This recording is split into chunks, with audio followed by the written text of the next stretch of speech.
C'est Guy Lelay. C'est moi qui ai inventé le whisky de blé noir.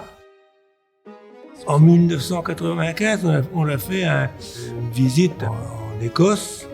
Et c'est là qu'on a vu qu'il y avait vraiment beaucoup de gens qui faisaient du whisky. Et alors à ce moment-là, on s'est dit, pourquoi on n'essaierait pas, quoi. Ça a été le début de la fabrication du whisky de blé noir. On s'est dit, on va essayer de faire quelque chose de bien avec ça, quoi. La première fois qu'on a fait du whisky, on a vu, on a goûté, et c'était bon, pétard, mais c'était bon comme c'était pas permis. On se dit, c'est formidable, quoi. Et ça vaudra le coup, sûrement. Et c'est comme ça que ça a commencé. C'est vrai qu'on aime bien entendre dire que notre whisky, il a quand même une spécificité, qu'il est vraiment différent, bon. Il n'est pas comme les autres. C'est ça qu'il faut...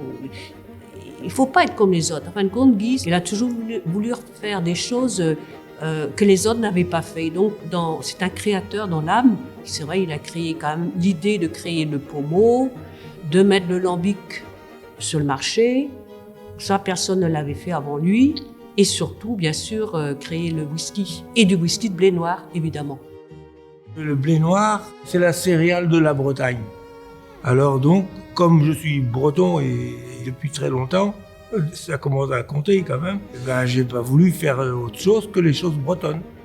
C'est vrai que j'aime bien faire ce que les autres n'ont pas fait, et puis c'est plus intéressant aussi. Moi j'étais à Paris, parce qu'il y avait le salon de l'agriculture, le dernier jour, tout le monde partait, tout ça, et puis il y a une dame qui arrive devant mon stand. Elle m'a dit, je vous donne ces graines, parce qu'elle avait des petites graines avec elle. C'était des graines de bonheur. Je me suis dit, est-ce que je prends pas? Et puis, c'est là que je me suis dit, tiens. Cette année, c'est l'année où on fait du whisky. La première fois. Donc, peut-être que ça va marcher. Résultat des courses, je peux pas dire que ça n'a pas marché, parce que regardez ce qui s'est passé. Cette cave-là, elle m'a donné des choses superbes, quoi, parce que quand je venais ici, j'étais heureux. Ah, c'était le paradis, ouais. Et puis, quand la pluie commençait à tomber, qu'est-ce que j'étais heureux. Aïe.